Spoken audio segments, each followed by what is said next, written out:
Antes de mergulharmos nesta análise profunda sobre uma das figuras mais perturbadoras da história humana, peço que você faça 3 coisas essenciais.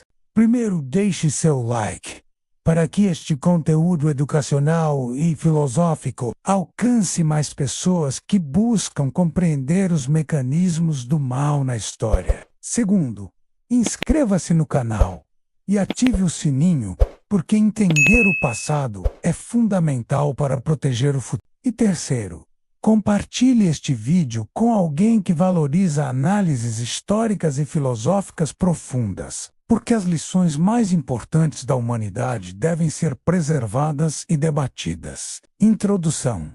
O abismo histórico. Em toda a história da humanidade, raramente uma figura representou tão perfeitamente o conceito de uma alma que desafia não apenas a moralidade, mas a própria estrutura da civilização.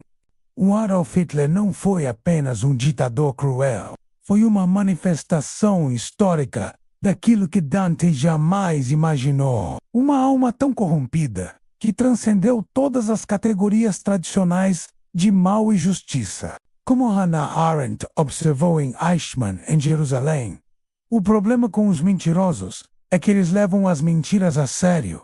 Mas Hitler foi além. Ele não apenas mentiu, mas corrompeu a própria realidade, transformando uma nação inteira em cúmplice de seus crimes contra a humanidade. Dante criou um sistema perfeito de justiça cósmica para categorizar e punir o mal. Hitler representou algo que quebrou esse sistema. Um mal tão sistemático, tão industrializado, tão absolutamente desumano, que nenhuma punição infernal tradicional pareceria adequada. Friedrich Nietzsche escreveu: quem luta contra monstros deve tomar cuidado para não se tornar um monstro. Hitler não apenas se tornou um monstro, ele criou uma máquina de transformar outros em monstros, corrompendo não apenas a si mesmo, mas milhões de pessoas ao seu redor. Parte 1. A arquitetura moral dantesca diante da realidade histórica. O sistema dantesco e seus limites. Dante Alighieri, em sua Divina Comédia, criou um sistema meticuloso de justiça, onde cada pecado encontra sua punição correspondente através da lei do contrapasso.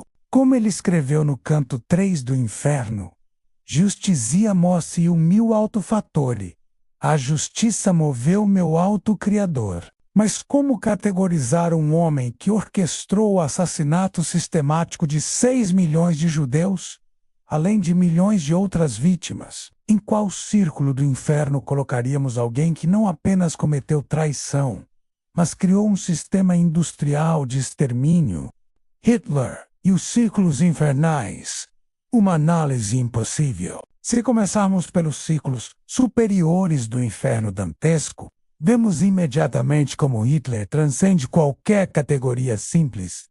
Nos círculos da incontinência, a luxúria, gula, avareza e ira. Hitler demonstrou todas essas características, mas de forma amplificada e sistematizada. Sua gula não era por comida, mas por poder absoluto. Sua luxúria não era carnal, mas pela dominação total. Sua avareza não era por dinheiro, mas por territórios e vidas humanas. Nos círculos da malícia, heresia, violência, fraude, traição, Hitler novamente transcende as categorias. Ele foi simultaneamente herege, criando uma religião secular baseada na supremacia racial, violento organizando guerras de extermínio, fraudulento mentindo sistematicamente para manipular massas e traidor, traindo não apenas aliados políticos, mas a própria humanidade. Como Primo Levi escreveu em É Isto um Homem? Pela primeira vez, então, nos damos conta de que a nossa língua não tem palavras para expressar esta ofensa, a demolição de um homem. Hitler criou uma ofensa tão grande que quebrou nossa capacidade de categorização moral. A industrialização do mal O que torna Hitler único na história não é apenas a magnitude de seus crimes, mas sua sistematização. Como Zygmunt Bauman argumentou em Modernidade e Holocausto, o genocídio nazista foi produto da modernidade racionalizada, uma máquina burocrática de morte. Hitler não apenas cometeu mal, ele criou uma fábrica de mal. Campos de concentração operavam com a eficiência de plantas industriais. O extermínio foi planejado, orçado, cronometrado. Era o mal não como paixão descontrolada, mas como projeto racional e sistemático. Parte 2. A alma de Hitler. Análise psicológica e filosófica. Primeira característica: a negação absoluta da alteridade. Emmanuel Levinas, sobrevivente da perseguição nazista, escreveu em Totalidade e Infinito: a relação com o outro é a estrutura fundamental da consciência. Hitler representou a negação absoluta desta estrutura fundamental. Para Hitler, judeus, ciganos, deficientes, eslavos e outros grupos não eram outros no sentido levinasiano, eram não pessoas, untermenten, ou sub-humanos. Ele não apenas rejeitou a alteridade, mas criou uma ideologia que sistematizava essa rejeição. Segunda característica: a corrupção viral da moralidade como um vírus moral. Hitler infectou uma nação inteira. Pessoas ordinárias tornaram-se cúmplices de atrocidades. Como Stanley Milgram demonstrou em seus experimentos sobre obediência à autoridade, Hitler aproveitou a tendência humana à conformidade, mas a levou a extremos genocidas. A propaganda nazista não apenas enganava, ela corrompia as próprias categorias morais. O mal foi rebrandar como bem, o assassinato como solução, a crueldade como necessidade histórica. Terceira característica: a instrumentalização total da existência. Martin Heidegger, ironicamente, um apoiador inicial do nazismo, escreveu sobre a tendência moderna de ver tudo como bestande, recurso disponível. Hitler levou isso ao extremo. Seres humanos tornaram-se matéria-prima para seus projetos genocidas, experimentos médicos em prisioneiros, o uso de cabelo e dentes de vítimas, a transformação de pessoas em números tatuados. Hitler representou a instrumentalização total da existência humana. Quarta característica: a megalomania cósmica. Hitler não se via apenas como um líder político, mas como um agente do destino histórico. Mein Kampf. Ele escreveu: aquele que quiser viver deve lutar, e aquele que não quiser lutar neste mundo de luta eterna não merece viver. Esta não era apenas filosofia social darwinista. Era uma visão de mundo que transformava Hitler em árbitro final da existência humana. Ele se colocou acima não apenas da lei, mas da própria humanidade. Parte 3. Hitler e a impossibilidade da contenção infernal. A chegada aos portões, um cenário impossível. Imaginemos Hitler chegando aos portões do inferno de Dante. Como Dante escreveu: Lasciate ogni speranza, vos entrait.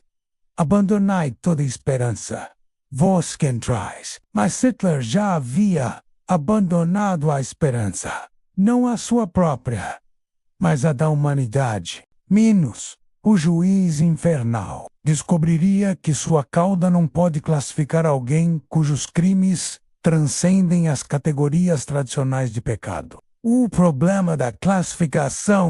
No segundo círculo, luxúria. Hitler transformaria os ventos que arrastam os luxuriosos em tempestades de ódio que contaminariam outros círculos. Sua luxúria pelo poder corromperia até mesmo a punição dos outros condenados. No terceiro círculo, gula, sua presença transformaria a chuva gelada em uma tempestade de propaganda tóxica. Cérbero, o guardião tricéfalo, desenvolveria mais cabeças. cada uma representando um aspecto diferente da máquina de propaganda nazista. No quarto círculo, a avareza.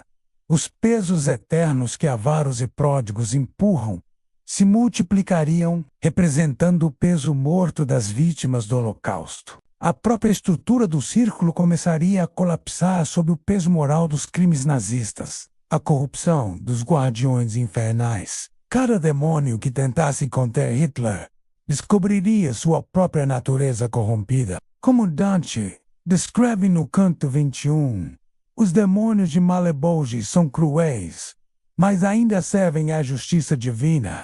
Hitler corromperia até mesmo os demônios, transformando-os de agentes da justiça em cúmplices da crueldade arbitrária. Eles deixariam de punir pecados específicos e começariam a praticar crueldade pela crueldade. O colapso de Malebolge no oitavo círculo, onde são punidos os fraudulentos.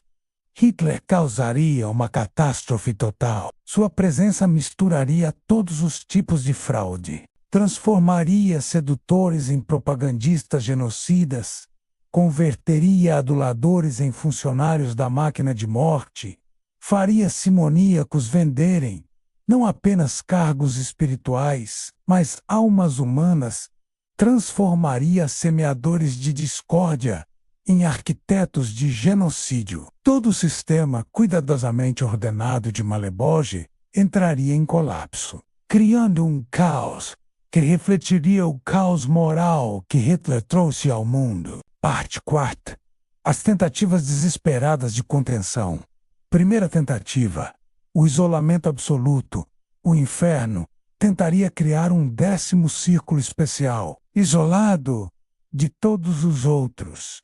Como Dante escreveu no Canto 32, se eu tivesse as rimas ásperas e roucas, como conviria ao triste buraco, mas Hitler não pode ser isolado. Sua influência é viral. Mesmo no isolamento absoluto, ele corromperia a própria estrutura do inferno, criando rachaduras que ameaçariam a integridade de todo o sistema. Segunda tentativa. O confronto com Lúcifer. Finalmente, o próprio Lúcifer tentaria subjugar Hitler, como Dante o descreve no Canto 34. Lu, imperador del doloroso regno. O imperador do reino doloroso. Mas aqui encontramos o paradoxo supremo. Lúcifer, que se rebelou contra Deus por orgulho, reconheceria em Hitler algo ainda mais perturbador. Lúcifer mantém sua dignidade rebelde e sua função cósmica. Ele é o adversário necessário no drama divino. Hitler, por outro lado, não se rebelou por princípios elevados, mas por uma visão de mundo que nega a própria humanidade. Ele não é o adversário digno de Deus, mas o negador da dignidade humana, criada à imagem divina. O reconhecimento mútuo do mau Lúcifer e Hitler se reconheceriam mutuamente, mas com uma diferença crucial. Lúcifer ainda serve ao plano divino, mesmo em sua rebelião. Hitler criou um antiplano, um projeto de destruição que não serve a propósito cósmico algum, como John Milton escreveu em Paraíso Perdido. Better to reign in hell than serve in heaven. Melhor reinar no inferno que servir no céu. Mas Hitler não queria reinar. Queria aniquilar. Parte 5.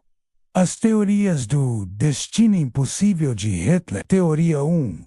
O vazio moral absoluto. Como Simone Weil escreveu em A Gravidade e a Graça, o mal é infinito, mas não é o infinito. Hitler seria exilado para um vazio, que não é meramente ausência, mas antipresença, um lugar onde sua negação da humanidade se voltaria contra si mesmo. Neste vazio, Hitler experimentaria a solidão absoluta que impôs a milhões, como ele separou famílias, destruiu comunidades e isolou indivíduos em campos de morte. Ele experimentaria eternamente essa separação. Teoria 2. A autoaniquilação através da própria ideologia. Hitler seria forçado a experimentar sua própria ideologia, aplicada a si mesmo. Como ele categorizou outros como Hunter Mencken, ele descobriria que sua própria humanidade foi corrompida além da redenção. Sua ideologia de pureza racial se voltaria contra ele.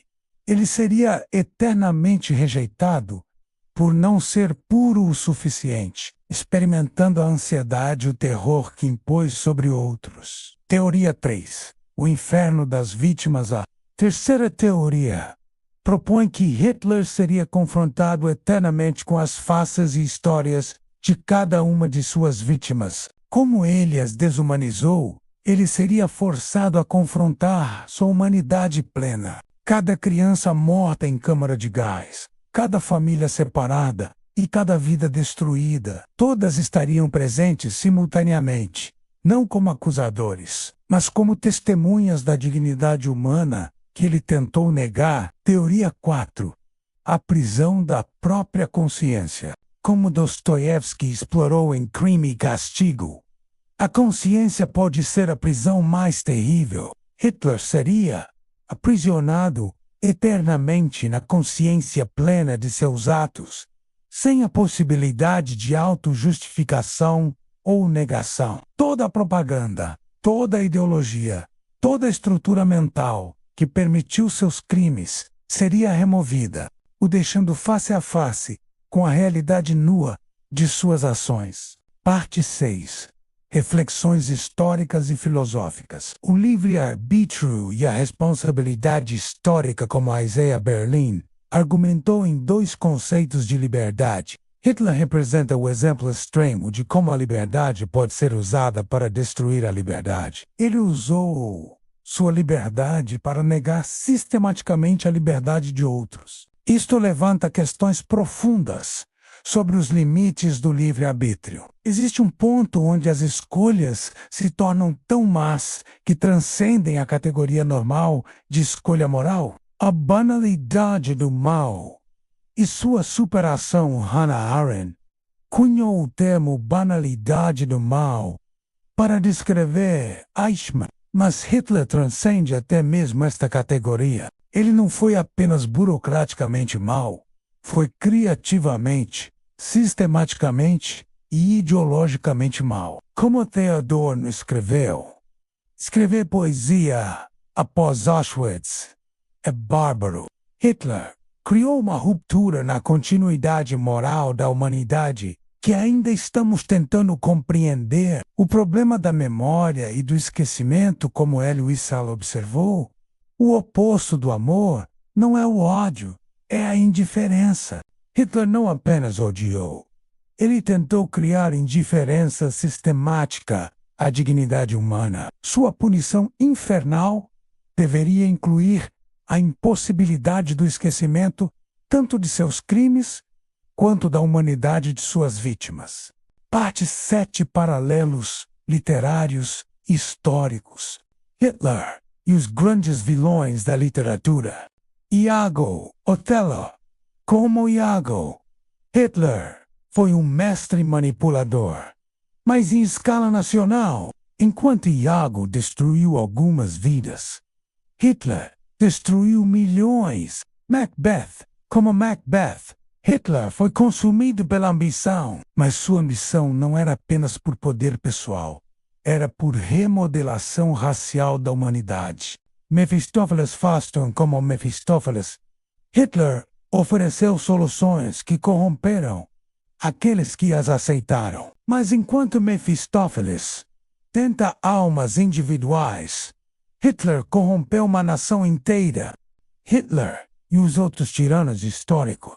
Nero queimou Roma, mas Hitler tentou queimar a civilização. Gengis Khan conquistou territórios, mas Hitler tentou conquistar a própria definição de humanidade. Stalin matou milhões, mas Hitler criou uma ideologia que tornava o assassinato não apenas política, e sim um dever moral. A singularidade do mal hitleriano, como o historiador Yehuda Bauer argumentou, Holocausto e sem precedentes, mas não único. Hitler representa algo novo na história, não apenas o assassinato em massa, mas a tentativa de redefinir a própria humanidade. Parte 8. Implicações para a condição humana. A fragilidade da civilização. Hitler demonstrou como a civilização é frágil. Em poucos anos, ele transformou uma das nações mais educadas da Europa em uma máquina de genocídio, como Sigmund Freud escreveu em O Mal-Estar na Civilização. Os homens não são criaturas gentis. A responsabilidade coletiva. Hitler não agiu sozinho. Ele teve milhões de cúmplices, desde líderes nazistas até cidadãos comuns que fecharam os olhos. Como Dietrich Bonhoeffer escreveu antes de ser executado pelos nazistas: não é apenas a nossa responsabilidade não fazer o mal, mas também não permitir que o mal seja feito. A importância da memória, como Primo Levi escreveu, é acontecido, então pode acontecer de novo. A memória dos crimes de Hitler não é apenas histórica, é profilática. Remembrar é um ato de resistência moral. A educação como resistência. Hitler tentou controlar a educação para formar gerações de seguidores. A educação verdadeira, que ensina pensamento crítico, empatia e respeito pela dignidade humana, é nossa melhor defesa contra futuros Hitlers. Parte 9. A vigilância moral na era pós-Hitler. Os sinais de alerta. Como Karl Popper argumentou em A Sociedade Aberta e seus inimigos, devemos estar vigilantes contra os sinais de autoritarismo, desumanização de grupos específicos, propaganda que apela ao medo e ao ódio, ataques à imprensa livre e às instituições democráticas, culto à personalidade de líderes, simplificação excessiva de problemas complexos, a responsabilidade individual. Como Viktor Frankl escreveu em Busca de Sentido, tudo pode ser tirado de um homem, exceto uma coisa, a última das liberdades humanas, a capacidade de escolher a própria atitude. Hitler escolheu a atitude de negação da humanidade. Cada um de nós deve escolher a atitude de afirmação da dignidade humana. O papel das instituições. Hitler chegou ao poder através de instituições democráticas que ele depois destruiu, como James Madison escreveu. Se os homens fossem anjos, não seria necessário governo, mas também, se os governos fossem compostos por anjos, não seria necessário controles institucionais. A importância da diversidade. Hitler tentou criar uma sociedade homogênea, baseada em sua ideologia racial. A diversidade étnica, religiosa, ideológica é nossa melhor proteção contra a tirania do pensamento único. Parte 10. Reflexões finais. A alma que desafiou a humanidade. O paradoxo da punição infinita. Como punir adequadamente alguém cujos crimes transcendem qualquer escala humana de justiça? Hitler matou não apenas corpos, mas tentou matar a própria ideia de dignidade humana. Sua punição infernal teria que ser tão única quanto seus crimes, não apenas sofrimento, mas confronto eterno com a humanidade que ele tentou negar. A lição duradoura. Hitler nos ensina que o mal não é apenas falha moral individual, mas pode ser sistematizado, industrializado, ideologizado. Ele nos mostra como uma pessoa pode corromper toda uma estrutura social, mas também nos ensina sobre resiliência humana. Mesmo nos campos de concentração, houve resistência, solidariedade, preservação da dignidade humana. Como Anne Frank escreveu: apesar de tudo, ainda acredito que as pessoas são realmente boas no coração. O chamado, a vigilância eterna.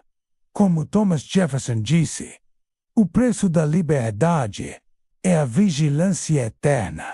Hitler nos lembra que esta vigilância não é apenas política, mas moral. Devemos estar sempre atentos aos sinais de desumanização. A esperança. Além do abismo mesmo diante do mal absoluto representado por Hitler, a dignidade humana sobreviveu. Sobreviventes do Holocausto reconstruíram suas vidas, tiveram filhos, contribuíram para a humanidade. Como Elie Wiesel disse, o oposto do amor não é o ódio, é a indiferença.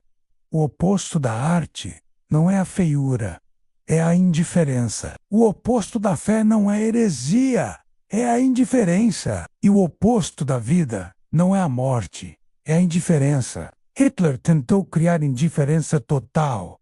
A dignidade humana, nossa resistência, é cuidar, lembrar, proteger. Conclusão: a alma que não pode ser esquecida. Adolf Hitler representa na história real aquilo que Dante jamais imaginou em sua ficção.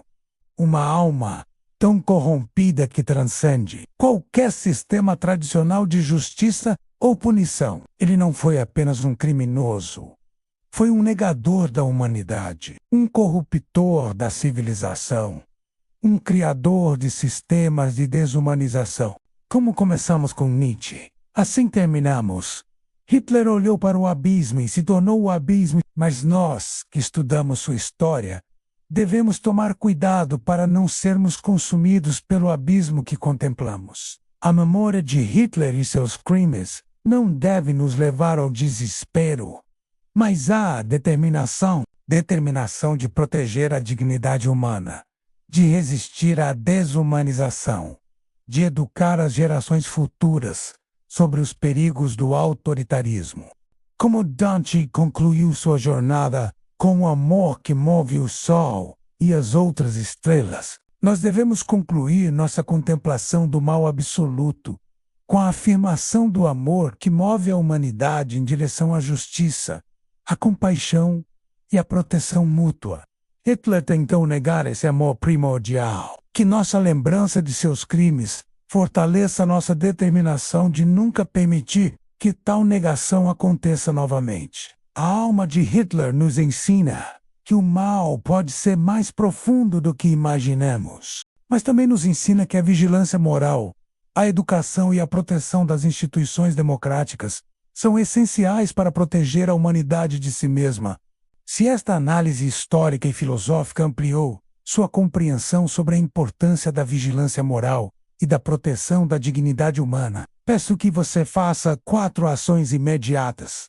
Primeiro, deixe seu like para mostrar que a educação histórica e a reflexão moral são essenciais em nossa sociedade. Segundo, inscreva-se no canal e ative todas as notificações para receber mais conteúdo educacional sobre história, filosofia e os grandes desafios morais da humanidade. Terceiro, compartilhe este vídeo com educadores, estudantes e qualquer pessoa que valorize a educação histórica como ferramenta de prevenção. Quarto, deixe seu comentário com suas reflexões sobre qual aspecto desta análise mais te impactou e como podemos aplicar essas lições em nossa época. Lembre-se, a memória é resistência, a educação é prevenção, a vigilância é responsabilidade.